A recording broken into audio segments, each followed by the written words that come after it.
Imagine it's 102 Fahrenheit outside. The air is vibrating with heat, the asphalt is melting, and neighbors are running their massive $5,000 central air conditioning units around the clock, driving their electricity bills through the roof. Now imagine walking inside a house with zero mechanical AC, no compressor humming, and no power drawn from the grid, yet the indoor temperature sits at a stable, shocking 68 Fahrenheit. It sounds like a futuristic laboratory experiment, but the secret is sitting in a simple, cheap bucket right next to me. It costs less than $40 to set up, it uses no electricity, and it relies on basic, brutal physics rather than a complex machine designed to break down and force you into a lifetime of maintenance bills. Right now, a multi-billion-dollar industry wants you to believe that comfort can only be bought through a plug in the wall. They want you to think that when heat waves hit, your only option is to turn a mechanical dial and pay the utility company. But the laws of thermodynamics say otherwise. Heat is the ultimate enemy, and your house is supposed to be a fortress against it. Yet we build modern homes like cardboard boxes and rely on brute force machinery to keep them livable. What if I told you there is a common, industrial mineral, essentially a specific type of salt, that can absorb more heat per pound during a hot afternoon than almost any standard building material known to engineering? It isn't a rare earth element. It isn't a toxic refrigerant. When this material hits 90 Fahrenheit, it doesn't just get warmer. It triggers a chemical phase change, acting like a giant thermal sponge, swallowing over 100 BTUs of raw heat per pound without increasing its own temperature by a single degree in this multi-part guide. I am going to break down the exact physics of this hidden thermal battery. We are going to look at how a brilliant MIT chemist used it to heat a home through a bitter winter without a boiler as early as 1948, and how modern engineering is using it to crush summer cooling peaks with zero electricity. Most importantly, I will show you the precise mechanics of how evaporation, salt, and latent heat exchange work together, and how you can replicate this exact setup to build your own passive cooling device for a fraction of the cost of an air conditioner. If a simple bag of industrial salt can take the entire load off your power bill, why has nobody told you about this? Let's look at the numbers, look at the science, and build it ourselves. To truly understand how a handful of salt can outperform a multi-thousand-dollar mechanical compressor, we have to stop thinking about cooling as creating cold. In physics, cold does not exist. There is only heat, which is kinetic energy at the molecular level, and the absence of heat. When your living room hits a stifling 90 Fahrenheit, or 32 degrees Celsius, it means the molecules in your air are moving at a violent high-energy frequency. Traditional engineering fights this enemy by using electricity to run a compressor, compressing a synthetic gas, expanding it, and using a series of fans to mechanically dump that energy outside. It is an active, expensive, and deeply inefficient game of hot potato. Passive engineering takes a completely different approach. It treats the house like a thermal thermos and uses the fundamental laws of thermodynamics to lock heat away before it ever reaches your skin. To build a passive system that actually works in a desert or an off-grid cabin, you must master two core scientific concepts: sensible heat and latent heat. Sensible heat is the energy you can physically feel and measure with a standard thermometer. When you add energy to a block of concrete, a brick wall, or a container of water, the temperature rises. For example, it takes exactly 1 BTU of thermal energy to raise the temperature of 1 pound of liquid water by 1 Fahrenheit. If you have a standard 100-pound block of concrete inside your wall, and it absorbs 100 BTUs of heat from the blazing afternoon sun, its temperature will climb significantly. The concrete gets hot, it radiates that sensible heat into your living space, and you begin to sweat. This is the failure point of traditional thermal mass. It stores heat, but it also brings the heat inside with it. Latent heat is the absolute holy grail of DIY off-grid cooling. Latent heat is the energy required to change the physical state of a material from solid to liquid or from liquid to gas without changing its temperature at all. When a substance undergoes a phase change, the incoming thermal energy is not used to speed up the molecules and raise the temperature. Instead, that energy is entirely consumed to break the rigid intermolecular bonds of the crystal structure. The material swallows the energy whole, hiding it away in its chemical structure. This brings us to the exact mineral that Maria Telkes used in 1948. Sodium sulfate decahydrate, commonly known as Glauber's salt, Na2SO4 10H2O. At room temperature, this salt is a solid white crystalline matrix, but it has a highly unusual, near miraculous physical property. Its melting point is precisely 89.6 Fahrenheit or 32 degrees Celsius. This is exactly the temperature boundary where a human room transitions from uncomfortably warm to completely unbearable. When the ambient air around Glauber's salt reaches 90 Fahrenheit, the salt begins to melt. But here is the critical engineering metric that changes everything.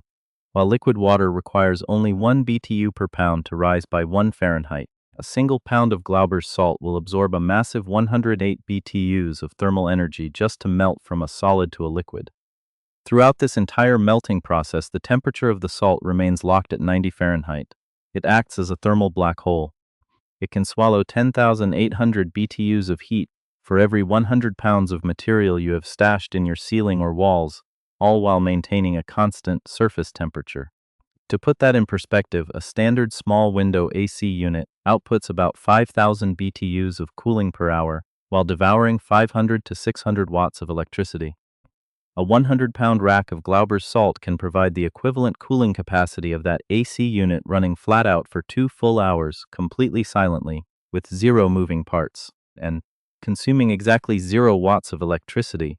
But a thermal battery is useless if you cannot recharge it. This is where the secondary mechanism of convection and diurnal temperature swings comes into play. The system operates on a strict 24-hour thermodynamic cycle. During the blazing afternoon, when ambient outdoor temperatures hit 100 Fahrenheit or higher, the indoor air wants to skyrocket. The salt absorbs this incoming sensible heat, converting it into latent heat as it melts into a clear liquid inside its containment vessels. The room stays locked down, stabilized by the chemical melting point of the mineral. Then comes the night. For this passive system to function effectively, the outdoor air temperature must drop below the solidification threshold of the salt, ideally falling to 70 Fahrenheit, 21 degrees Celsius or lower. When the cool night air arrives, you open your home's strategic ventilation pathways. Using simple convection, where cool, dense night air enters through low windows and pushes hot, buoyant indoor air out through high ceiling vents or solar chimneys, you draw the cold outdoor air directly across the fluid containment vessels of the salt. As the cool air brushes past, the liquid sodium sulfate decahydrate begins to freeze back into a solid crystal matrix. It releases that stored 108 BTUs per pound of latent heat back into the airstream, which is instantly swept out of the house by the night breeze. By 5 a.m., the salt has fully recrystallized. It is completely solid, completely cold, and 100% recharged for the next day's heat wave. Now, let's look at the secondary tool in our off-grid arsenal: adiabatic evaporative cooling, which functions on a completely parallel latent heat principle. When liquid water evaporates into a gas, it requires energy to break the hydrogen bonds between the water molecules. The latent heat of vaporization for water is immense. It takes roughly 140 BTUs of thermal energy to evaporate just 1 single pound of water. When dry desert air passes over a wet surface, the water draws this massive amount of energy directly out of the airstream.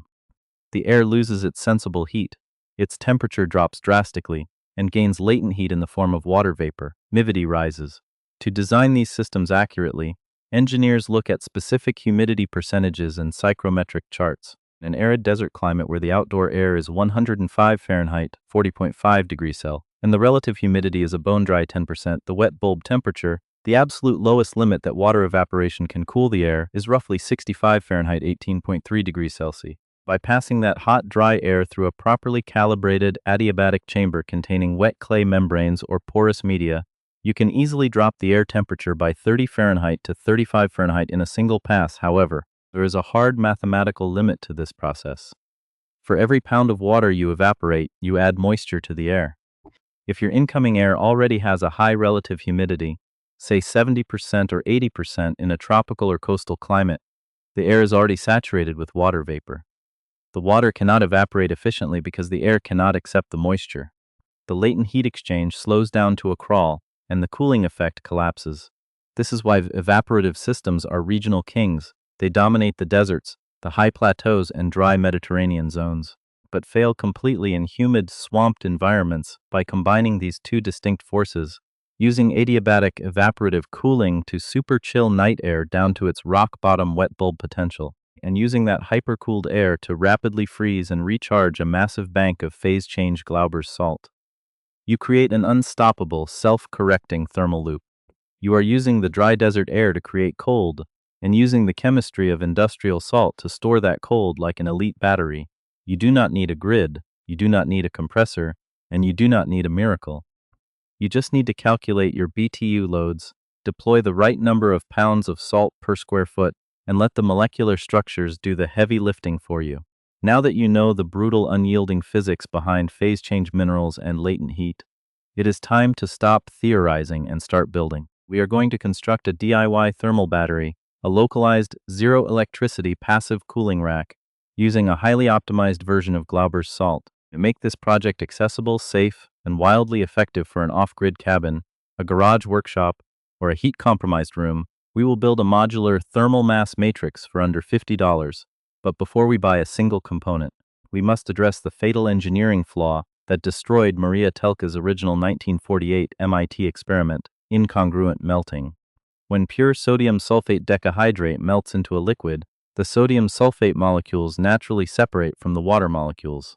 Because the salt crystals are denser than water, they sink to the bottom of the container, forming a thick, stubborn layer of anhydrous sodium sulfate, Na2SO4. When the temperature drops at night, the water at the top cannot easily recombine with the dense salt cake at the bottom.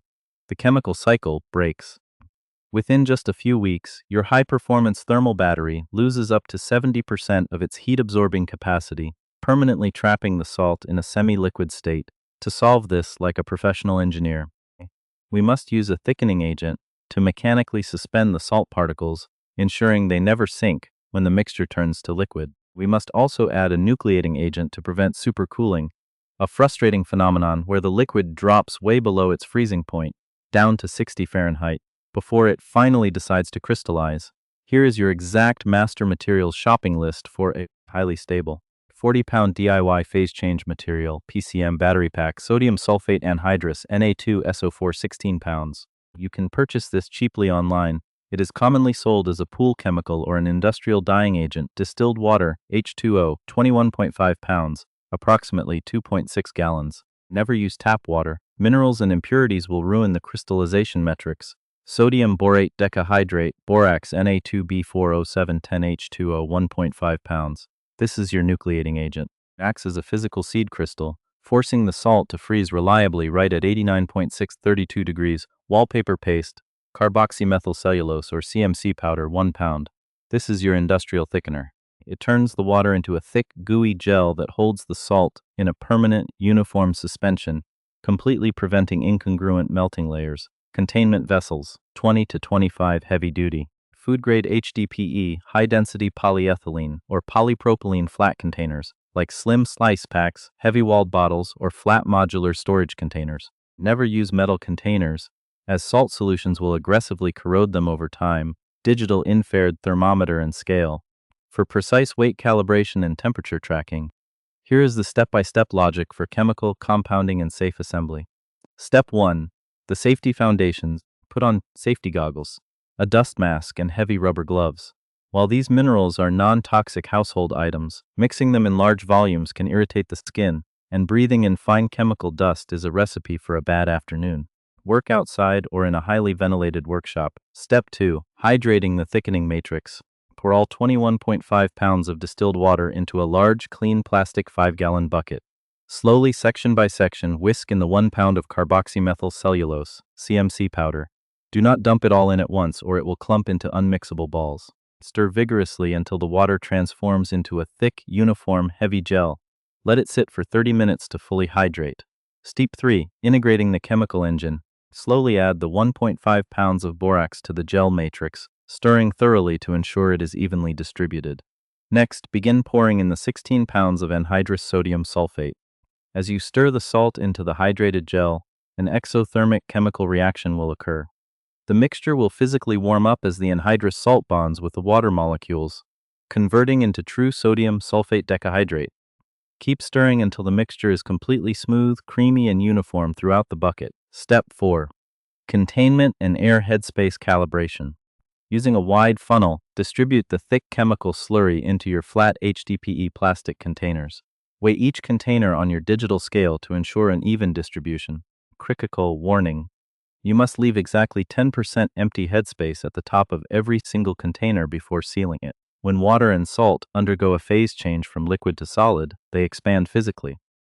If you fill the containers completely to the brim, the expanding crystal matrix will rupture the plastic seals, leaking salt gel all over your house and destroying your battery. Once the 10% headspace is verified, apply a heavy bead of marine-grade silicone sealant to the caps and screw them down tight. Step 5. The static thermal mass rack build.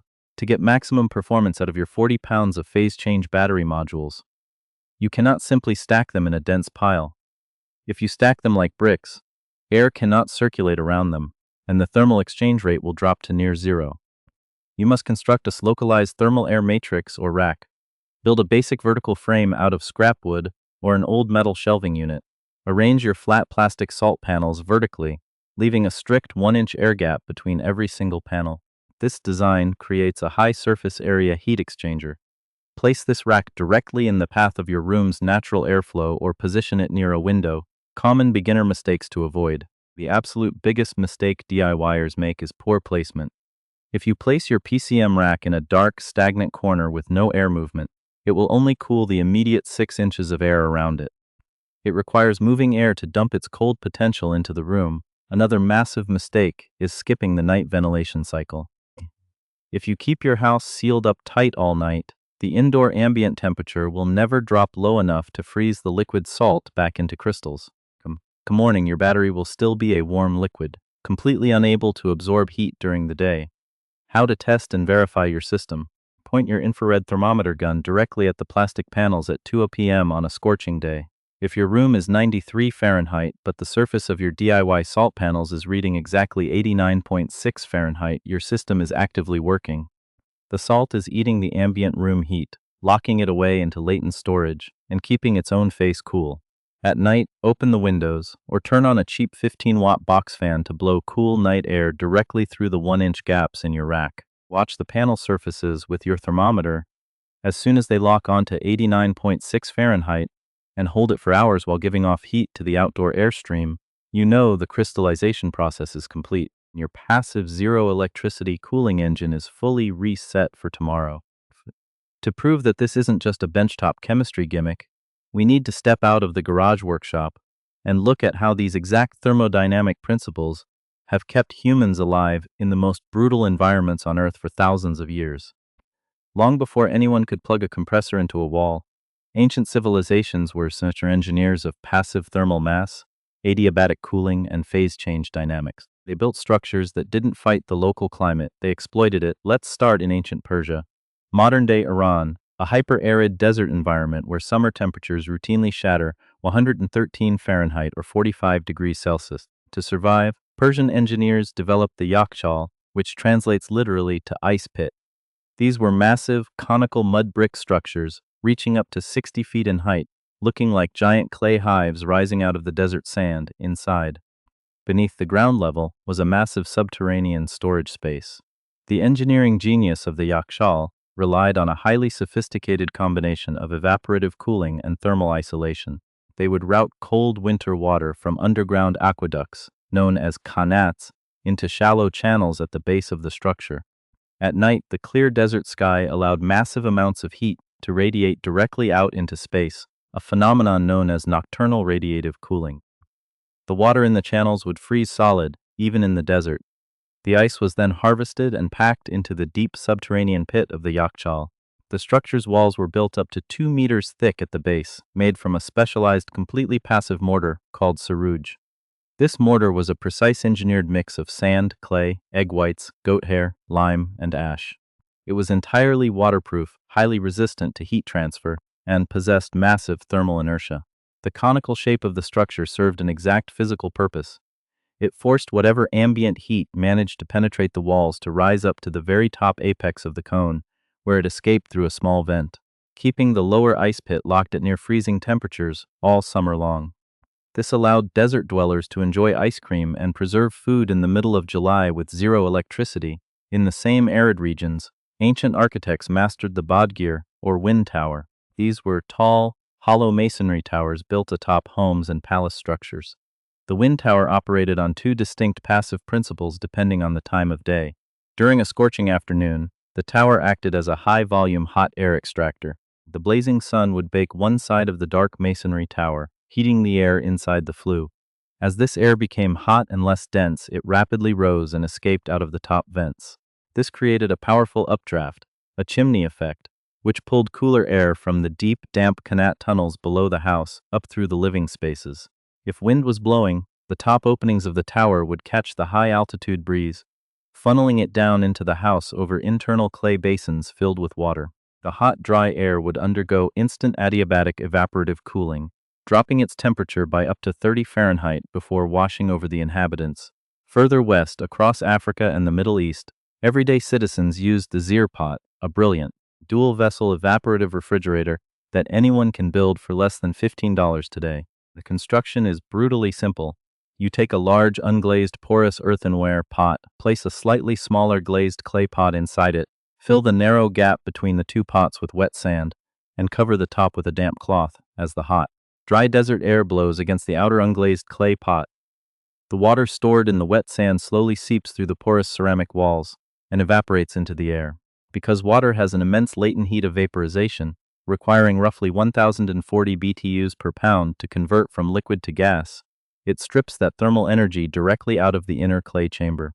The internal temperature of the inner pot drops significantly below the ambient room temperature, hovering right around the local wet bulb threshold. In a 105 Fahrenheit desert, a Zeer pot can maintain an internal temperature of 68 Fahrenheit to 72 Fahrenheit entirely passively, preserving fresh produce for weeks without a single wire or battery. Now, let's fast forward to modern, high-tech off-grid homes and commercial buildings in Europe that are scaling up Maria Telke's exact logic for the 21st century.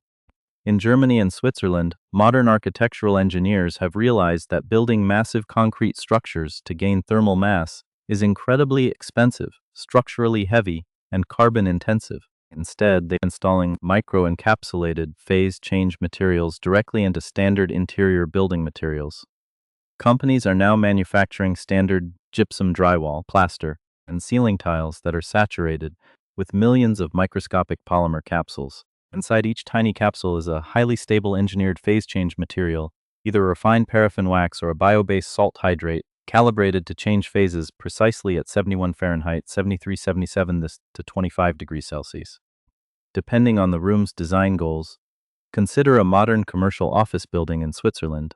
Instead of installing a massive multi-ton rooftop chiller that devours hundreds of kilowatts of power during peak afternoon grid hours, the engineers line the ceilings with a 1.5-inch layer of PCM-infused plasterboard.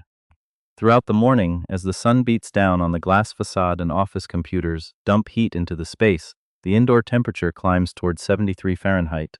The moment it hits that threshold, the microscopic salt crystals inside the ceiling tiles begin to melt. Just like our DIY salt battery, the ceiling tiles stop rising in temperature. They sit at a flat 73 Fahrenheit, continuously soaking up the sensible heat from the room and converting it into hidden latent heat. Data from instrumented European buildings show that just a single inch of this PCM-enhanced drywall provides the exact same thermal storage capacity, or thermal inertia, as a solid concrete wall 10 inches thick. It gives a lightweight modern building the thermal behavior of a heavy subterranean cave. During the night, the building's automated control system opens high and low motorized louvers, allowing the cool night air to sweep through the office floors. A series of low-draw 12-volt ventilation fans draw this night air directly across the ceiling grid. The cool air pulls the stored latent heat out of the melted microcapsules, causing them to refreeze and solidify. The heat is dumped outside into the night, and by 6 a.m., the entire building's ceiling is mechanically reset solid and cold, ready to absorb another full day of peak solar heat. Real-world monitoring of these instrumented sites has proven that integrating these phase change materials reduces peak summer indoor temperatures by 5 Fahrenheit to 8% and slashes active air conditioning energy consumption by 10% to 30%. This is the absolute peak of modern passive engineering, using ancient historical logic refined by modern material science to make active mechanical cooling completely obsolete. When you hold a piece of phase change salt in your hand and watch it melt at room temperature, the physics feel completely irrefutable. The engineering metrics prove it works. The ancient history proves the logic is sound. and the modern European data proves it saves massive amounts of energy. So we have to look the monster in the eye and ask the ultimate question. If a simple, low-cost bag of industrial salt can crush summer thermal peaks and slash your cooling costs, why is this technology almost completely non-existent in the United States? Why can you not buy a standard, newly constructed suburban home with phase-change thermal batteries pre-integrated into the ceiling panels? The answer has absolutely nothing to do with physics and everything to do with commercial markets, bureaucratic stagnation, and the way modern capitalism calculates profit. To understand the economic wall that PCM technology hits, you have to look at how a standard central air conditioning system operates as a financial asset. A typical 3-ton residential central AC unit costs an American homeowner between $5,000 and $10,000 to purchase and install. Once that unit is mounted outside your house, it becomes a continuous, high-margin revenue engine for multiple massive industries. First, it requires a steady, predictable stream of high-draw electricity, making you a lifetime subscriber to your local utility company. Second, it is a complex mechanical machine filled with moving parts, electronic control boards, high-pressure lines, and synthetic refrigerants. It requires annual maintenance checks, filter replacements, and professional repairs. And because it runs under extreme stress during hot summer afternoons, the entire mechanical system is practically engineered to fail and require complete replacement every 15 to 20 years. Now look at a phase-change material battery system built from industrial salt. It costs a fraction of the price per square meter. Once you place that stabilized salt gel inside your ceiling or walls, it has no wires, it has no compressor, it has no valves, no moving parts, and no electronic control boards to burn out. It requires 0 annual maintenance contracts. It uses no synthetic refrigerants that require a licensed technician to handle. It sits in the dark, changing from solid to liquid and back to solid, completely silently for decades. The chemistry doesn't wear out. The physical properties of sodium sulfate decahydrate do not have an expiration date. From a pure commercial standpoint, a product that never breaks down, never requires a service technician, and slashes your utility bill is an existential threat to an established, multi-billion-dollar business model. The market didn't reject salt because it failed to cool houses. The market bypassed salt because you cannot monetize a passive property of physics the same way you can monetize a complex braking machine. This commercial bias is deeply baked into the administrative infrastructure of the modern construction industry. Look at how a new residential home is legally approved and certified in the United States today.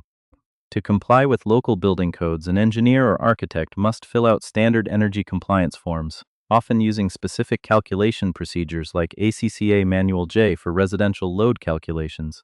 When a professional opens these software programs to design a home's cooling strategy, the forms are explicitly structured around active, mechanical equipment. There are specific text boxes to input the ACER rating of the air conditioner, the tonnage of the compressor, the CFM airflow of the ductwork, and the electrical draw of the air handler. But if you try to input a passive ceiling that absorbs 10,800 BTUs of raw heat through chemical latent heat exchange, there is no box for it. Administrative systems do not know how to categorize a building material that acts like a machine. It isn't explicitly forbidden by code. It is worse than that. It is completely invisible to the paperwork. In the rigid world of residential construction, if an inspector or an insurance underwriter cannot find a specific certification box for a material on their standardized forms, they will simply deny the permit or demand an incredibly expensive, independent engineering sign-off. For a high-volume production home builder, any material that slows down the permitting process by even a single week is immediately tossed in the trash. The same structural failure applies to financial incentives and government tax credits. If you look at federal green energy initiatives, state rebates, or utility company programs, they will gladly offer you a $1,000 or $2,000 rebate to buy a new high-efficiency electric heat pump or an Energy Star certified air conditioner. Why? Because those products are easily tracked, serialized, and sold by established corporate manufacturers with massive lobbying power. But try finding a government subvention or a utility rebate program that will give you money to pack raw, stabilized industrial salt into your attic floor joists. The financial incentives are systematically designed to reward the consumption of highly processed mechanical appliances, not to optimize the inherent passive thermal properties of the architecture itself. Furthermore, the domestic supply chain for building materials faces an immense barrier known as the certification wall. To get a new phase change material panel approved for standard commercial or residential use in the US, a manufacturer must spend hundreds of thousands of dollars running the product through intense, destructive testing. It must pass ASTM E84 for flame spread and smoke development, long-term thermal cycling tests to prove durability over 30 years, and structural load assessments. For a multinational conglomerate selling fiberglass insulation or drywall, these testing budgets are a rounding error on a balance sheet. But for a small, innovative PCM startup trying to commercialize low-cost salt hydrates, this massive upfront financial barrier routinely bankrupts the company before their product ever lands on a shelf at a local hardware store. But here is the beautiful reality. While the commercial market has chosen the compressor, the laws of physics do not care about marketing budgets, administrative forms, or corporate lobbying. A bag of sodium sulfate decahydrate will change from a solid to a liquid at 89.6 Fahrenheit, whether a government agency certifies it or not. No, you do not have to wait for a massive production home builder to change their mind or for a bureaucracy to rewrite its forms. You can take this exact engineering knowledge and put it directly into your own hands. As we conclude this deep dive guide into the world of passive, zero electricity cooling, you now possess the core thermodynamic tools to evaluate your own living space. But remember the absolute engineering limitation we established. This system is a battery, and a battery must be recharged. If your local climate experiences heavy, humid summer nights where the outdoor temperature refuses to drop below 75 Fahrenheit or 24 degrees Celsius, a phase change salt optimized for 90 Fahrenheit will struggle to recrystallize naturally. The latent heat loop will stall. But if you live in an arid desert, a dry Mediterranean climate, a high plateau, or an inland valley where the days are scorching but the night air plummets into the low 60s, this technology is a complete game changer for your home. I want to hear from you directly down in the comments. Tell me exactly where you live, what your average summer daytime high is, and, crucially, how low your outdoor temperatures actually drop at 3 a.m. Does your night air provide the thermal drop needed to reset a passive salt battery? Or do your summer nights stay heavy, humid, and trapped in stagnant heat? Let's map out the geographic regions where we can collectively deploy these passive systems to take the power back from the grid, if you believe that's simple. Elegant physics solutions are being buried because they don't generate enough recurring profit for the company selling complex machines. Make sure to hit that subscribe button right now and turn on notifications for Savoir Caché. In our very next video, we are going to break down a completely forgotten 19th century passive window system that was used to comfortably cool entire multi-story hospital wards during summer heat waves. Long before modern architecture completely sealed our buildings and forced us into total dependence on the active electric grid. Stay